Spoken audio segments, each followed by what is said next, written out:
Hello Guru, welcome to my channel. ఈరోజు ఉగాది సందర్భంగా మీ అందరికీ శ్రీ విశ్వ వసునామ సంవత్సర శుభాకాంక్షలు. ఈరోజు ఉగాది కావున మేము మామిడాకులు తేయడానికి అలా పొలాల్లోకి వచ్చేసాం. ఈ పచ్చని పైరు, ఈ యొక్క చెట్లు చాలా ప్రశాంతంగా ఉంది. ఈలోపు మా వాడికి చెట్టు పడింది. వాడు చెట్టు దగ్గర పోయి నాదా విద్యలు చేసేస్తున్నాడు. అటు ఇటు చేసి ఎక్కేసాడు అనమాట చెట్టుని.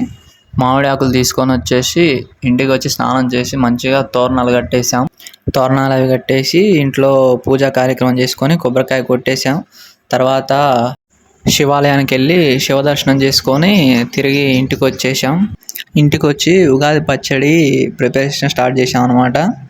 ఈ యొక్క ఉగాది పచ్చడి యొక్క సారాంశం ఏంటంటే, బెల్లం ఆనందానికి, సంతోషానికి సంకేతం. ఉప్పు అనేది జీవితంలో ఉత్సాహానికి సంకేతం. వేప పువ్వు అనేది చేదు జ్ఞాపకాలకు సంకేతం. చింతపండు అనేది నేర్పుకి సంకేతం. మామిడి అనేది కొత్త సవాళ్ళు ఎదుర్కోవడానికి సంకేతం. కారం అనేది సహనానికి సంకేతం.